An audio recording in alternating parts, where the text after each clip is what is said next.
What up, guys? So we are going to continue on with our journey into OpenGL this week with week 5. So what we did last week is we built our camera and we did camera movement in the 3D scene. What we're going to do today is we're going to add texture to our cube, and we're actually going to make it so that you can put two textures on top of each other, because that might be one of the options you need for your assignment. It's going to be as simple as that this week. It's not nothing more complex. So we're gonna do that now.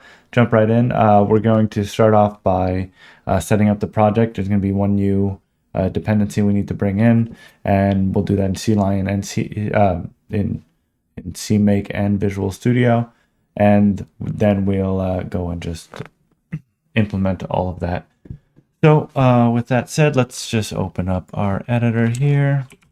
So to start off, what we're going to do is we're going to add a dependency. Now, the way you do it in C++ and CMake might be a little bit different, but we're going to do it actually inside, well, it'll be mostly the same in both things.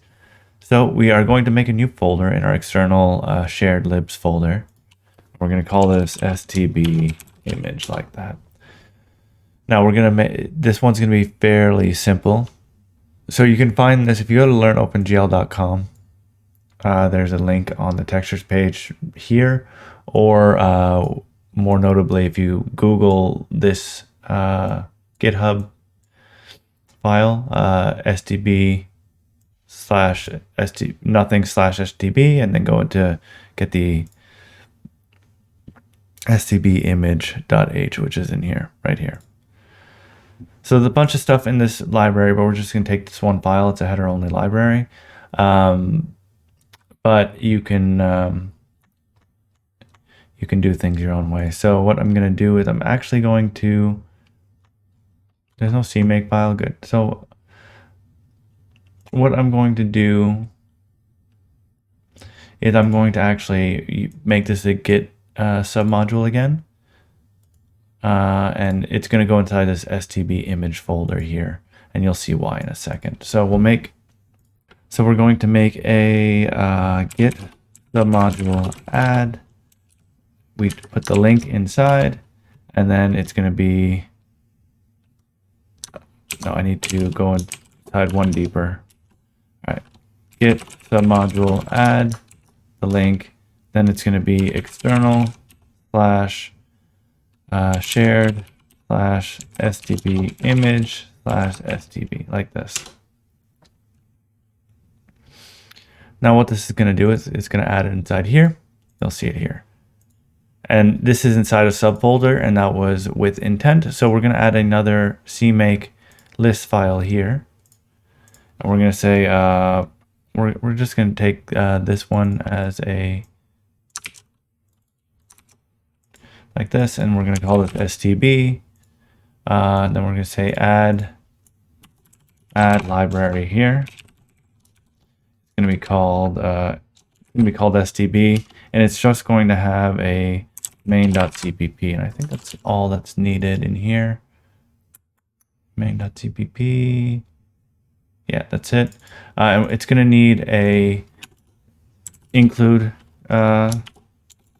directory, target include directories, and it's going to be target stb, and it's going to be public, because the header files are going to be part of the public interface, and we're just going to put the stb folder like this, right? Then we are going to create a new C++ source file here called, actually we'll just call this stb.cpp, just to make it clear. And we'll change this to stb.cpp. And what we're going to do here is we are just going to, we're going to put define stb image implementation, like this, and include stb image.h. I think this is going to be how it's done. We need to reload the CMake projects here. It does not belong to any project target. I guess it needs to go inside here. Let's continue here. We'll add subdirectory here, external shared STB image like this. And we'll put STB in the include directories, and we're going to put STB in the link libraries as well. Now we'll reload this, and now hopefully this will force everything to update properly. There it goes. Boom. All right. So it just wasn't linked all the way down to the parent project, but you can see now that it is, and that should be enough. Now we will deal with that in a second. That's how we're going to add STB image here. Let's go do it in Visual Studio now, which is going to be almost the same because we've done most of the work already.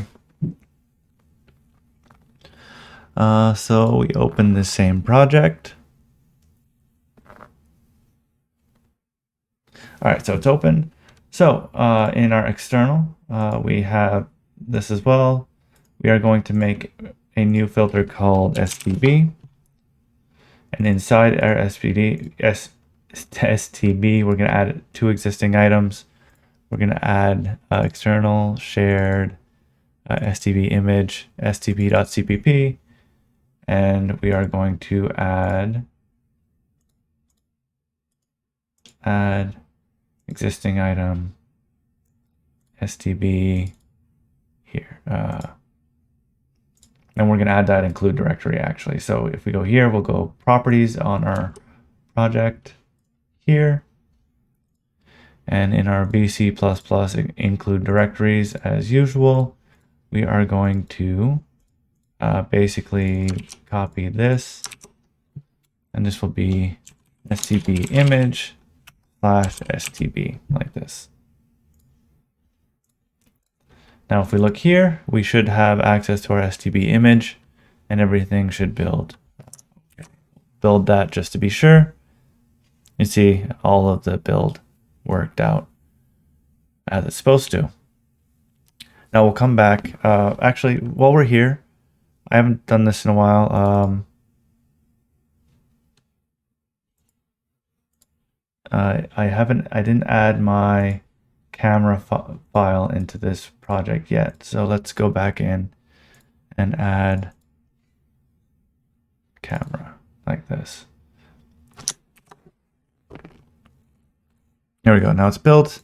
Now it should in theory run just like it did on our CMake file last time, and it does. Good. All right. So with that out of the way, we can continue on with our lesson. So we'll go back to CLion. Now we're going to test it in just a second, but we're going to make a change as well. So in here, you'll notice that you'll remember that we are copying our shaders directory, right, into our build folder. Now we're going to need more than just shaders. So we're actually going to make a folder called assets in here, and we're going to move the shaders into the assets folder. And then we are going to also subfolder that inside of our CMake commands like this. Assets shaders, reload those changes. And now inside of our main where we get our shaders, which might be in mesh. Where do we create our shaders? It's probably an application shader, or did we make it hard-coded? No, we didn't hard-code it, so it'll be an application shaders / so here we have shaders. We actually want to put assets here as well. Now it's going to be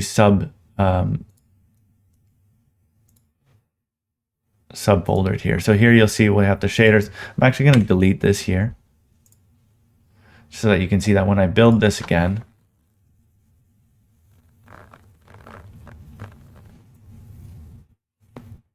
now we have an assets folder that has a shaders folder underneath it. Now, if you hit play on this, you're going to see that everything works properly. And we're going to do the same thing in our Visual Studio project. So properties of our project inside build events here, pre-build event, remember we had this inside last time.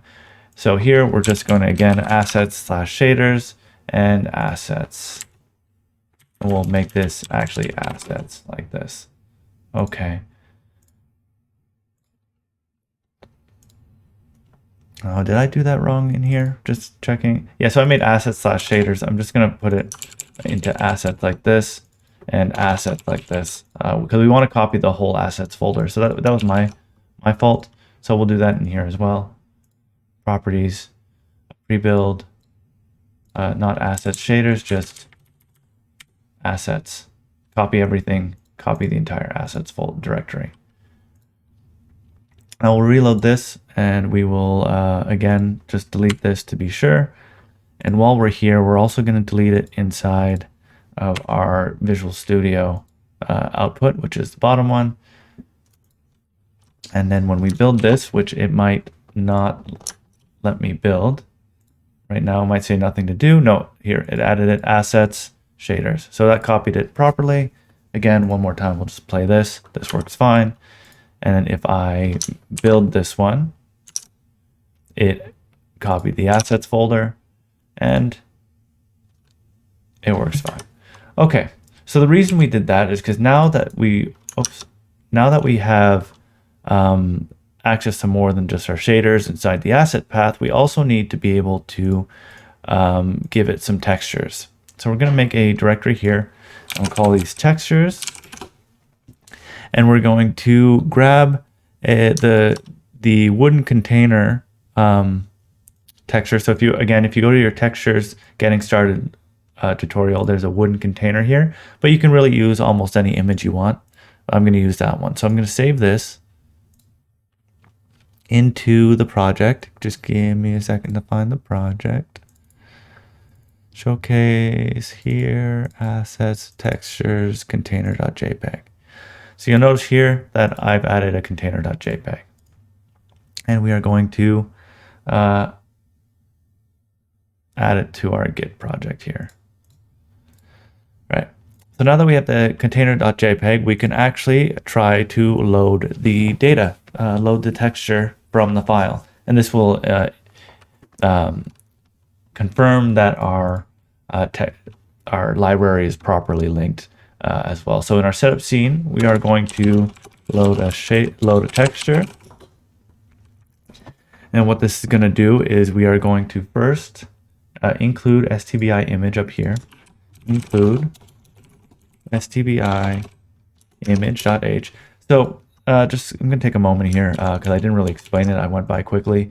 So the reason we made a main.cpp file in here, or a stb.cpp file inside here, let me go back, is because some libraries, header-only libraries in C++, what they do is they allow the developer to create their own spot to define the implementation of a file.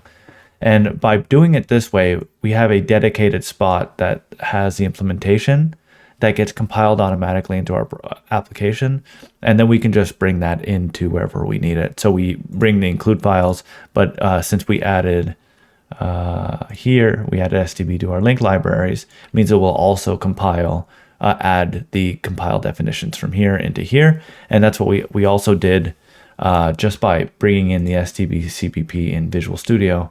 It accomplishes the same thing. We could have set up a Visual Studio project that was just STB and imported that, but realistically, this is simpler for Visual Studio.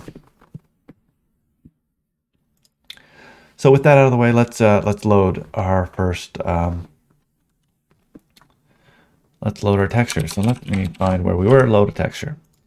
So simple enough, we are going to say we're going to need a spot to store the information, int width, int height, and the number of channels. So height and the number of channels.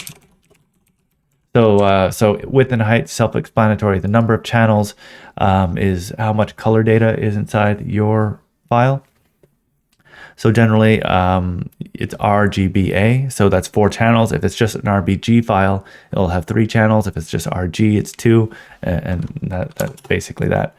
So now let's load the data. So unsigned character data is equal to stbi load So here it says container.jpg in the tutorial, but we're going to modify that in just a second. Then we want to store the width, we want to store the height, and we want to store the num channels. Now this last one is the desired channels. Now, here's what I'm going to tell you. If you look at our shader code, let's find our shader code. We have colors defined as a vec3. Now, realistically, we might actually want this as a vec4 if we want to add transparency. But textures in general also have an alpha value, or you'll want an alpha value, which is how transparent something is. So we're going to actually, I'm going to basically always request 4. Now you can do STBI RGB alpha, I think, and I think that's equal to 4. Yeah, it's equal to 4. You can see here. So that's basically what we're saying. We're saying we want 4 channels, and this will basically say we're going to load it. It's going to tell you how many channels are inside the actual file, but you can force it to be 4. And I like forcing it to be 4 pretty much always. Now we want to generate a texture using this information. But before we do that, let's build this and ensure that this is actually going to build properly. Because now that we're actually referencing it, it's going to make sure that the definition exists. Linking worked. Since linking worked, we can assume that it worked. Again, we'll do it in Visual Studio as well to ensure the same thing. 3 files copied now, and it builds successfully. So we can assume at this point that our library setup that we did is working as intended.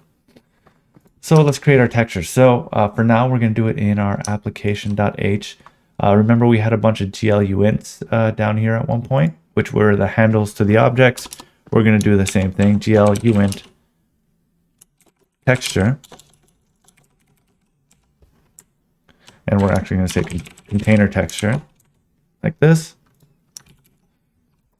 Now, in our application, we will do what we have done before, GL gen texture this time. And we want one texture, gen textures, sorry.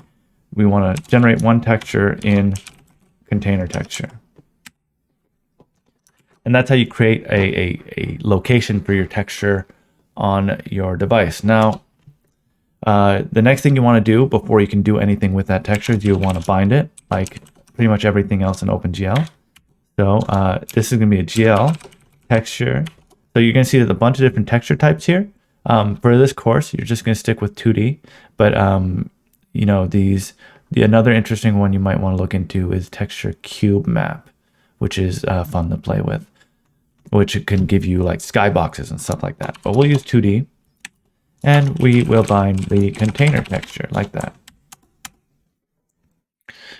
Now, we're going to use a function that's called GL text image 2D like this, which is going to upload the data to the texture like this, 0. So the second value is, so the second parameter to this function is the MIP level that you're uploading the data for. So when you're using textures in a 3D space, sometimes you don't want to have a high quality, you don't want to always draw the high quality of texture, because if you're really far away from the camera, the texture is really far away, that big 1000 by 1000 texture is actually only going to like condense down into like 1 pixel, right? So you don't want to do all that extra processing for no reason. So you supply that level of detail with textures using mipmap levels, which then we're using mipmap levels, which will then use I'm not entirely sure. I have to do more. I haven't worked with them directly yet, but basically as you move further away and it gets smaller, it will automatically use the right things when you set it up. For our purposes, we're only going to use one MIP level, and it's going to be level 0. The next parameter is going to be the pixel format of each thing on the texture. Now, we are going to use GL RGBA like that, because we want to supply an alpha value. That's why I forced it to alpha here, because we want to supply the alpha value. The next one is going to be the width and height. So it's going to be width and height like this. After width and height, we've got the border, which the documentation I see literally just says this value must be 0. So let me figure out what that means. So basically, this is, from what I understand, this is just an old OpenGL feature, which actually, it's very possible that we're going to be looking at a different API in just a minute here to compensate for this. So that's the border. The next one, okay, so sorry, let me fix myself. The first GL RGBA here is the internal format of the picture that you're passing in. This second one is the pixel format that you want in the texture, if I'm not mistaking properly. Now, after the format, you want the type of the pixel data. So the pixel data here is stored in unsigned char, when an unsigned character is a byte. So we want an unsigned byte, GL unsigned byte, and then we give it the data, which is the array to the data. So what this is basically telling it is what the pixels look like and what the data type is, so that it can properly crawl the image and mem copy it to the GPU. And then afterwards, as I remember, I mentioned mipmap levels. You call GL generate mipmap GL texture 2D. So what this will do is it'll generate the appropriate map levels for your texture for when they get smaller. So the idea is usually you're going to want to supply like a power of 2 texture size, and then your mip maps will usually be like it'll generate textures with those power of 2s decreasing as they generate more of them. So it'll be like 4x4, like 8x8, then 4x4, then 2x2, or 1024, 550, or 1024, 556. Is that the right number? I don't know, something like that. I don't feel like doing math. Now I need to know what's 1024 divided by 2. I know this, but 512, of course, and then 256, and then 128, and then 64 and 32, 8, that kind of stuff. So that's what generate map is going to do. This is going to be it here. Now, this GL text image 2T call is actually an old deprecated call, hence why 0 is still there. So if I go to what we're actually going to do is we're going to change this text image 2D to be something more modern. So this call here will upload your data to the GPU, but we're going to change it to 2 different calls. It's going to be GL text storage 2D, GL texture 2D. So this will be how many mipmap levels this texture is going to have. So we're going to say 1. Then after that, it's going to be the internal format. Again, GL RGBA. RGBA. After that, it's going to be the width and height. Width and height, like that. Okay. So now, GL text storage 2D, what it's going to do is it's going to allocate the appropriate amount of space on your for your texture on the GPU without assigning any data to it. The next step to this would be actually assigning the data, which is going to be GL text sub image 2D, which again, GL texture 2D here. Now this one's got a various list of parameters. So the first one is the MIP level that you're going to do, and just like the original call up here, it's 0. The next one is going to be the X offset and Y offset in that image that you want to draw to. In our case, we want to draw the whole image, which is going to start in the corner at 0, 0. Then we specify how much we want to draw. Again, it's going to be width and height. Then it's the format, GL, RGBA, as usual. And this is where we say it's going to be all unsigned bytes, and it's going to be our data. So you'll notice these calls are very similar, but we don't have this random deprecated thing in the middle, and we break it down into two different steps because sometimes you'll want to create the storage for the image. For example, let's say you know that you want to allocate space for just picking random 100, 1024, 1024 textures, but you don't know what those textures are going to be yet. You can allocate all that storage and then later put data into it. That's what these do. So I'm going to comment this out for now in case I made a mistake and leave it. And then again, we're going to just put the generate bitmap right underneath that to continue. So that's going to be how we create our textures. And then finally, once we've generated our bitmaps and we've created our textures, we need to free this data, and we've uploaded it to the GPU. We need to free the data, which is going to be stbi image free, and it's going to be data like that. All right. Now there's going to be a few things that we're going to do around here as well, but we'll do that as we need them. Now, one thing we probably want to do is we want to ensure that we didn't get an error as well. So before we do any of this, we're going to say if data. We're going to put this here, and we're going to output an error. Good error, failed to load texture at path texture path, and we'll put an end line here.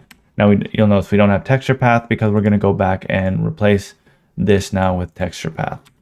Now just like we did before with our shader path, we're going to say path texture path is equal to std file system current path, and again we'll say assets slash textures. And now here, what we're going to do is we're going to say texture path like that. You'll notice here that this does not work because it's expecting a C string. So just, I forgot a semicolon. So I just want to see if this fixes it. If not, we'll do it the more explicit way. We probably should anyway. But no, so that didn't work. So what we're going to do is we're going to take this and we'll say const char container path is equal to this. Why is this not working? Path value type. It's a wide character. String dot C string. Can I do that? Is that dirty? That's kind of dirty. Right, so we're going to say here, we're just going to make this auto. And I think what I can do is just put this as string. And then here I can put, say, container path dot C string now.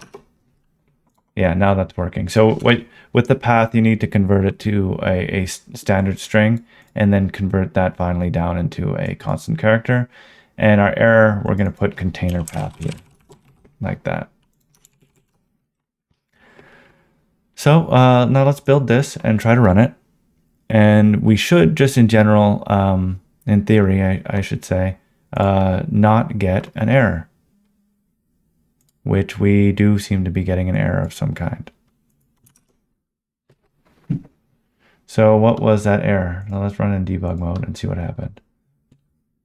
It almost certainly has something to do with this line here. Setup scene, texture storage. GLRGBA 8 is probably what we want. So give me a second. For now, let's go back and uncomment this one. And this one should be roughly the same thing here. So will this work better? So that worked. That worked properly. So there's something wrong with its GL storage, which let me see if I can figure out what the issue is. Oh, I see. Okay. All right. So we got an error there because text storage 2D is not supported um, until OpenGL 4.2. So just as because I feel like doing it, I'm going to switch this to 4.2 so we can use some newer OpenGL stuff. I did not know that it was newer. But this is why you use new stuff, because so we know this is working. Let's put this back here and try running it. Now in theory, this should go a lot better. And there we go. All right, text storage, you can see that it printed an address when I printed the function here, right? There we go.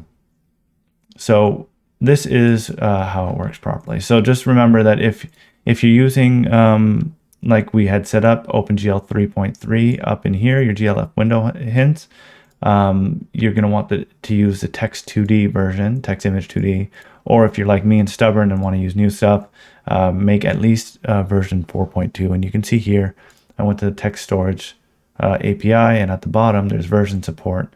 And you can see that it's from 4.2 onwards. And there's actually a new thing in 4.5, which I don't know what the difference is, but that's how we are going to do it now. All right, so now that image is loaded, what all we need to do is first we need to bind the texture in our draw call. So after we bind the shader, but before we draw the mesh, we are going to just say GL bind texture, GL texture 2D container texture like this. And what we're going to do now is I'm going to show you the concept of UVs. So when you're drawing a texture, actually I have an example I like more. Okay, so if you go, we have an old archive folder here where I posted a thing. So when you're referencing a texture within your mesh, you're going to assign each vertex a UV coordinate that corresponds to the position in the mesh that you want the texture to be from, right? So it starts from the bottom left corner, which is 0, 0, and the top right corner, which is 1, 1. So in a circle, it would look like this. Now we have 0, 0 here, 0.50, then all the way on the right in the middle, 1.1, and then 0.5, and then 0.51 at the top, and 0, 0.5 on the left, right? And if you look at it in as on a triangle, it's very similar, and it would look like this. Now we're using putting this on our cube. So let's open up good old Paint and start and show you basically how it's going to look. So each face is a square, right? So you got a square. And each one of these square points will have a vertex. Now we labeled our vertices like this: 0, 1, 2, 3, like that. So our vertices are in this order every time on all of our cube. And you can look at, I think two weeks ago when we created our cube, you can see that this is the case. Now, when we take our texture, we want to basically put it in our cube. So our first vertex, so this one here, let's put it in, I guess, red. Here, it's going to be bottom left, so it's going to be 0, 0. Really? Come on. This will be 0, 0. The top right is going to be 1, 0, or 1, 1. And then the other two are going to be basically the same. So it's going to be 0, 1 here for our UVs, and this one is going to be 1, 0.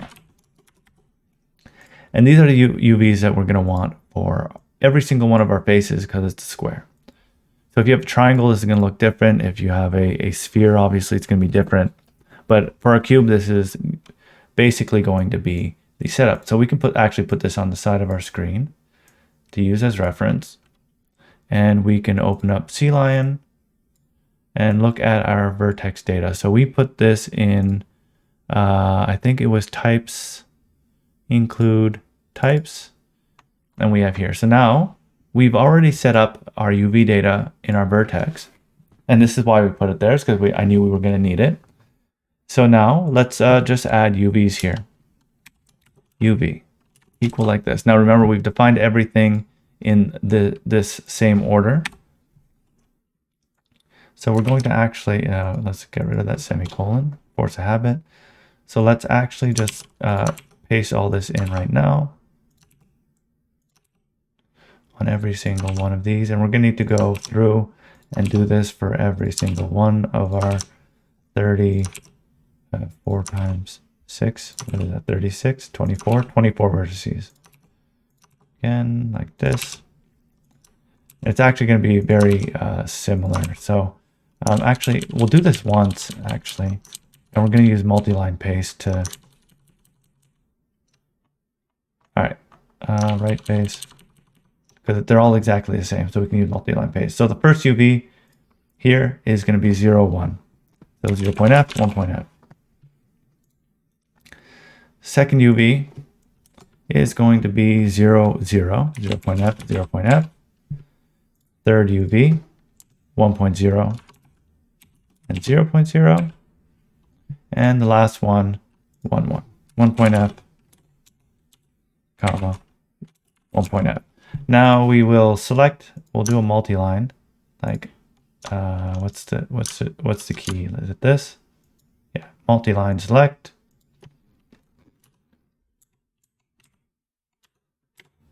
Like this. Now we will multi-line select this. Now you can do this manually. I'm using multi-line to hopefully save time. Boom. Boom. Oops. Boom.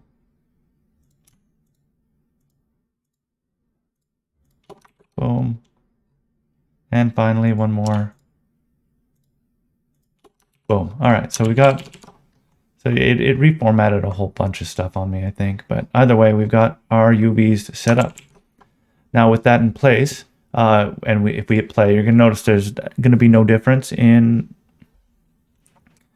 how this works. You'll see no difference. So final thing we need to do is actually update our shaders. So let me find our shader code. All right, so simple enough. When we go to our shader, our basic shader.vert here, what we want to do is we want to pass this normal data to our fragment shader. So we say out bec to text chord like this. And text chord equal UV, just like that. Simple enough. Now we want to take this text chord into our fragment shader like this. Now when you're reading a texture, you're going to, you're going to need a uniform sampler 2D texture. So uniform sampler 2D texture. This will be texture in slot 0. You'll understand that when we add a second texture on top of everything.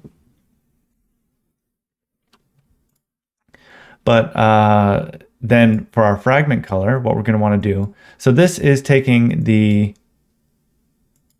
oh, we're only, okay, this should be XYZ. I don't know why I did this like this. And our vertex color is actually, yeah,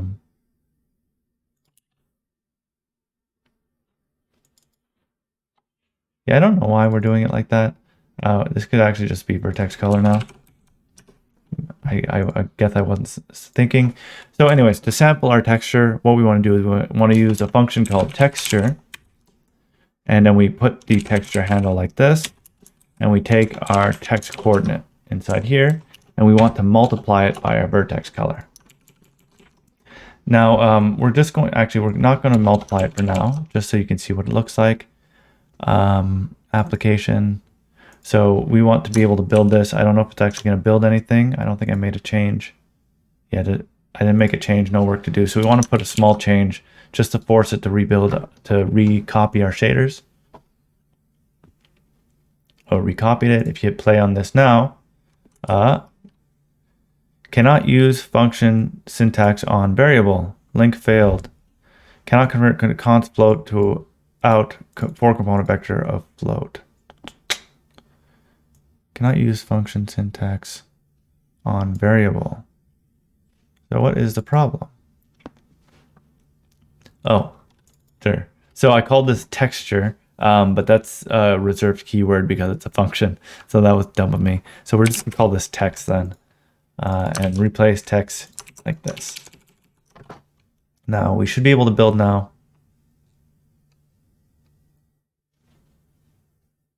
Now if we hit play, we've got a box. And now we've got this box nice and textured, and it's the same on all sides. Now the reason why I was saying that we can multiply it by vertex color is that this is the way that we can tint our object how we want it. So I need to remember how I said that I need to make a change to force it to recopy our shaders into the folder.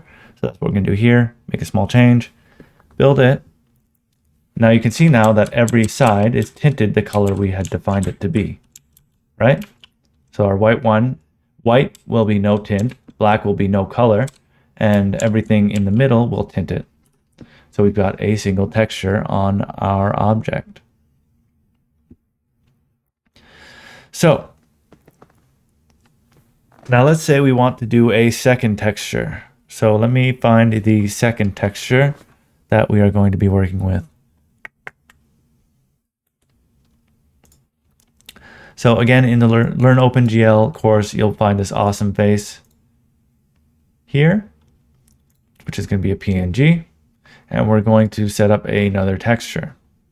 And you can find that by going to Learn OpenGL, the textures page. There's this link, facial expression while learning OpenGL. That's what we're going to do. So we'll open this, and it's going to be the same thing. We're going to go into our application. We're going to copy this. We're going to make smile texture like that. In our application, in our setup scene, I'm going to delete this because now that I know it works, but you can use it if you'd like. We are just going to copy all of this like this. We will say smile path here. We don't need this. We can reuse data. This will be awesome face .png. It will be into our smile texture like that, and that is smile path. There we go. Just make sure to rename, fix all your things. Now, if we change this to smile texture, just to ensure that it's working in our draw function, we put smile texture here instead. We hit play.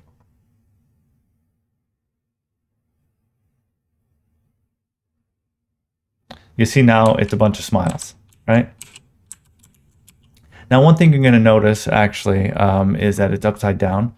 And that's because in our STBI image constructor, there's one more, there's something that we can do before we do any operations at the top. We can say STBI image set flip vertically on load, and we will say true. And that's just something STBI image does, is that it requires you to flip your image most of the time. So now you see it is right side up on all our faces. We got our smiles, and everything is good. So you want to layer the smile on top of the container. So to do this, it's going to be fairly simple. So what you want to do is first let's go into our fragment shader. So we're going to use the same texture coordinate, but we're going to have a second texture here, right? Now, one thing you need to remember is that this is going to be texture 0, And the second texture in the list will be GL texture 1. And it's going to be the same for all textures going down. It will become like 2, 3, 4, 5, right? So you can actually call them that if you want. Make text 0 and text 1. And then we will change this to text 0. Okay. So with that out of the way, we should be able to, I should be able to hit play and everything should continue just the way it was. We got our smile texture. So what we want to do is you need to set the active texture. So you'll notice here, if I do GL active texture 0, and it will actually be GL texture 0 like this.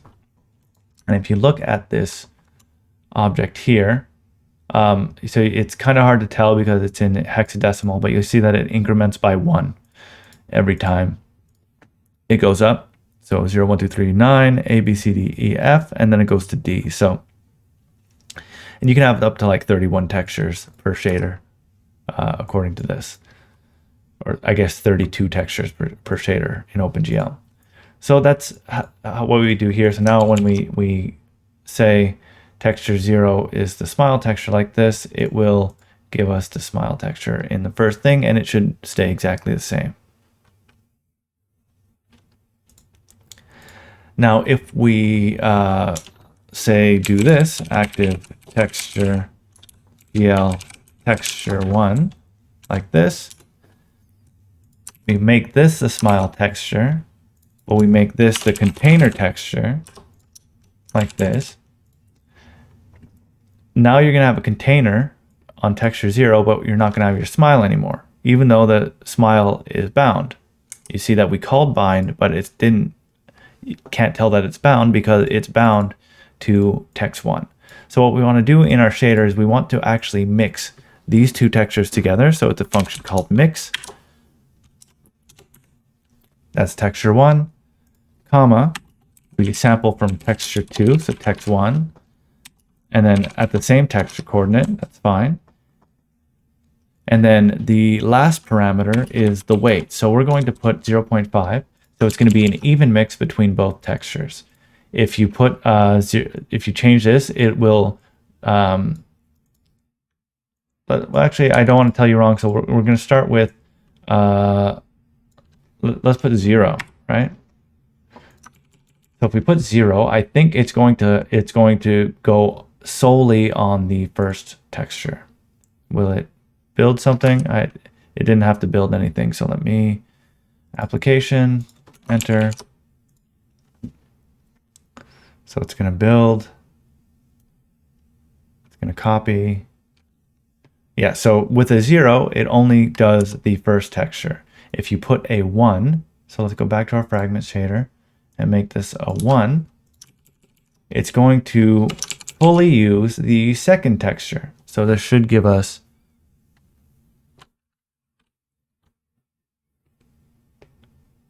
it should have given us, I should have said, a second texture. So what's missing here, and I apologize, so we'll wind it back a little bit. Nah, we won't wind it back. So in theory, this should work. We want it to be texture 0 and texture 1, but to do that, we actually have to tell the shader that. So in our shader class, we have a setMat4. So what we actually want to do is we actually want to add another function called void setInt, which is going to be, again, it's going to need the uniform name, string uniform name, and it will be an int value here. And then we will generate this. So Alt Enter, generate. And then it's going to be literally almost the exact same thing like this. And this will be just value. This needs to be a pointer. So value, actually I should do GL uniform 1i is for one integer. And let's look at the thing here. So we're going to set like this. Now, with that done, here, before we do this, after we bind the shader, and again, what I'm going to do is actually in these mat 4s, we're going to take off these bind calls because rebinding the same thing over and over again is not efficient.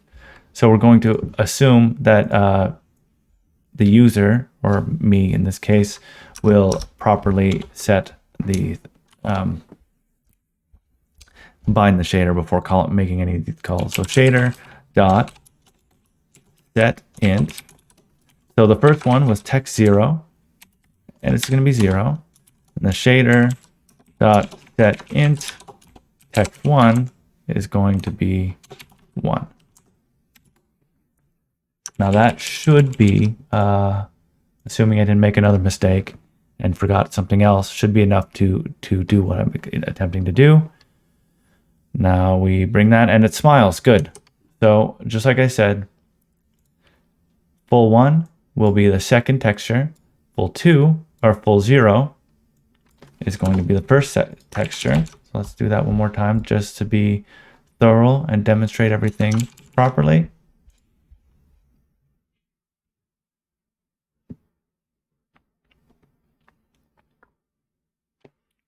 Full 0 is the first texture, and if you do something in the middle, like let's say 0.5, it's going to be a balanced mix between the two textures.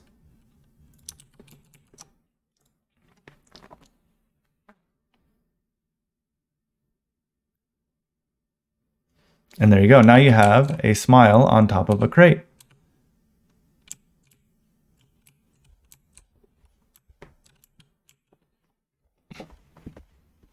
So there you have it. That is textures in a nutshell. Now let me look at the assignments to make sure I'm not missing anything for this week, but I think textures was it. Okay, one last thing I should show you. So if we look at, I will do this in our types, just for one base here.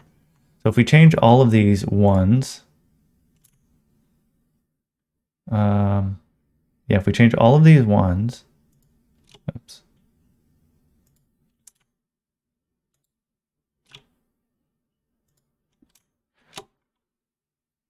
So we change all of these ones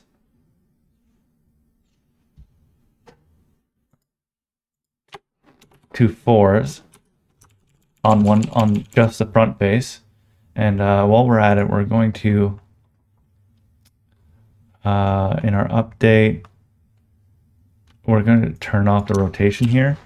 And to be fair, these rotations should be being done in this update function, but I'm doing it in draw because I am lazy. So in here, you'll see that when I did it to 4, you'll see that it tiles, right?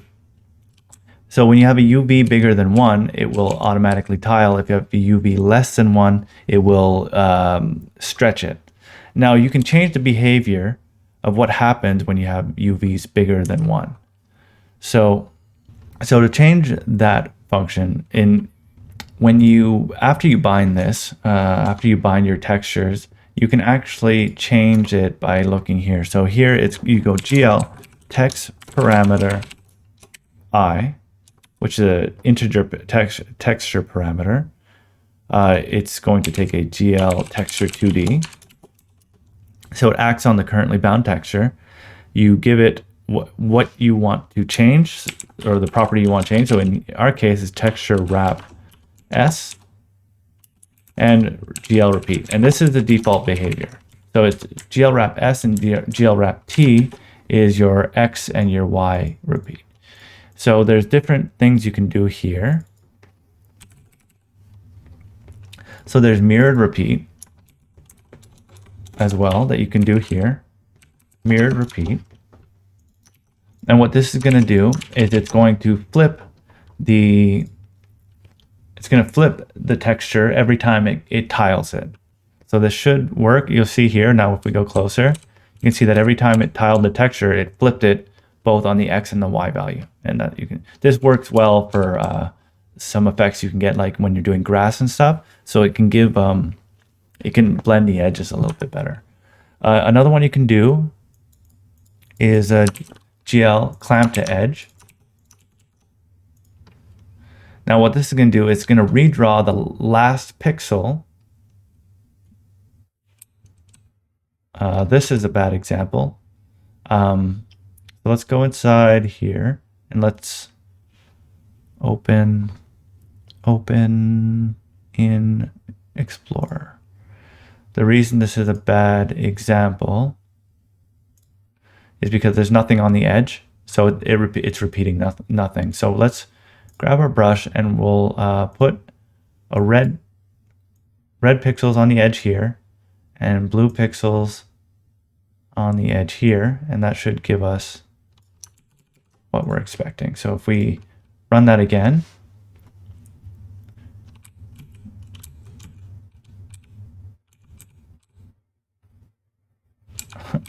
that's funny. That didn't work. Why didn't that work? Oh, it didn't recopy it. Sorry. So again, I need to just make a small change so it recopies that file.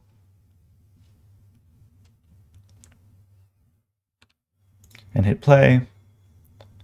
All right, so you can see what happens. So clamp to edge, what it does is it redraws the last pixels on the edge of the image all the way to the end. So you can see that it went red all the way that way, and it went blue all the way that way. And then this does the same thing on the other side, right?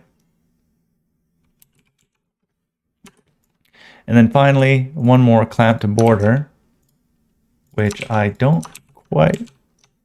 So clamp to border allows you to set a color that's going to be go past. I think it default is black. So let's see what it does. Yeah, so default is black, it looks like. But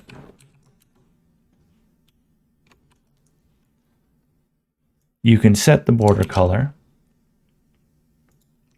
by doing a GL text parameter FB, which is a float value, or for floating value, yeah. And then you want to give it a color, which is again RGBA. So let's so it's gonna make it RG. So what is that? An orangish color. So if we do that,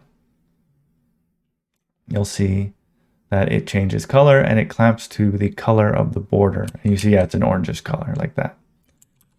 So that's how you do texture tiling and stuff like that. What I would suggest most of the time is that you don't actually need to tile most things, but you can if you've got a very small texture and you want to repeat it a lot. So low resolution, but used a high amount of times. But I would just, I'm going to put these back to 1. And I'm going to take these colors off as well. There you go. We've got our image back. And now if you want to match the Learn OpenGL or probably your sample context, we can just do that, or your sample tutorial stuff from the class. You hit play.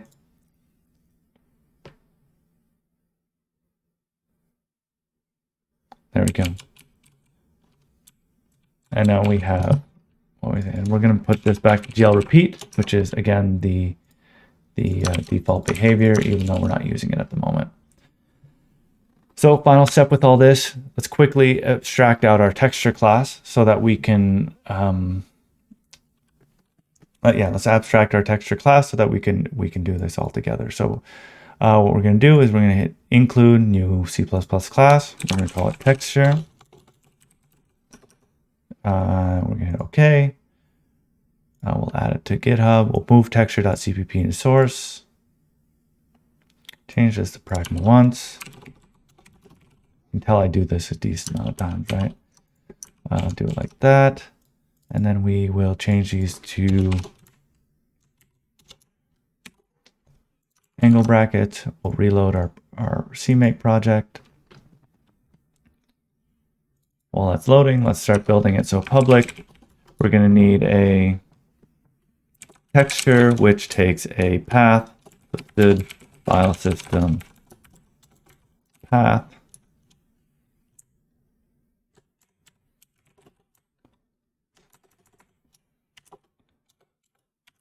Path, like that.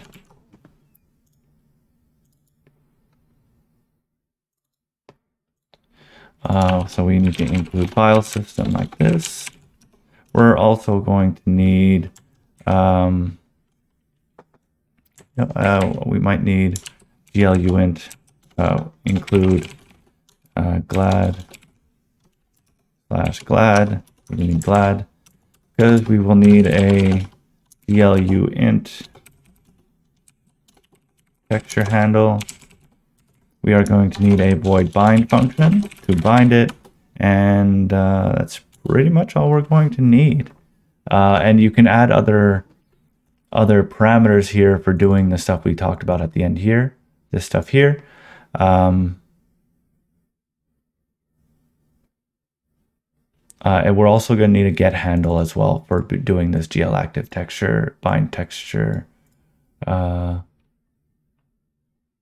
Oh no, because we do that with the set ints here. So we actually don't need that. So what we are going to do is we are going to basically move all of this stuff in. So let's define this, generate that, generate this one, generate it, damn it, generate it, we're good. Now we will take our application.cpp in our setup scene. We can take everything that has to do with creating the image the first time because we have all of this, like this. So we will put that in our texture.cpp in here. Boom. Now we need to include stbi image. And we don't need this. We can just say this. We'll say texture path like this. We will put path.string, texture path. We need IO stream. You should know, you have the general idea of what we're doing, and this will be texture handle.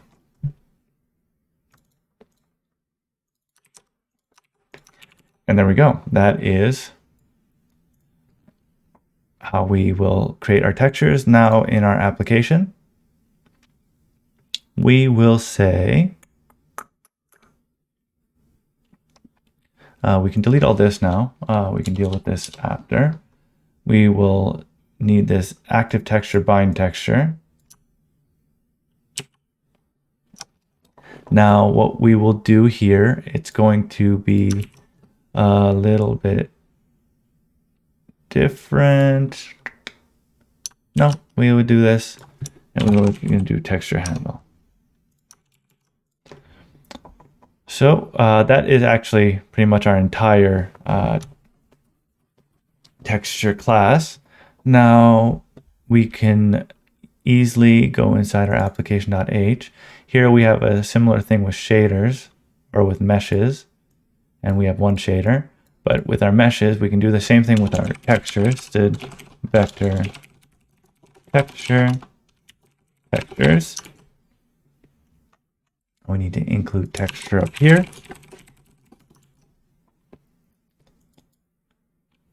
Now for each one of our meshes. So at some point you're going to want to actually combine all of these into like a model object, which can have a number of textures and a specific shader and stuff. But we're going to do that towards the end, once we get to the end of all the weeks, because I don't think it's really going to be needed too much in there. And also I want to leave some stuff that you should be able to think about for yourself after all of this. So we want to bind here, and we're going to say for int or size, or we'll say auto I equals 0, I smaller than textures dot size I++. The reason we're not using an auto like this is because we want this integer, which what we're going to do is for GL active texture, I'm going to say GL texture 0 plus I. And the reason why we can do plus I is just like I explained to you earlier. When you look here, every time you go up in value, it does one more. So basically, when you want to do multiple textures, you can say textures I dot find like this. Now in theory,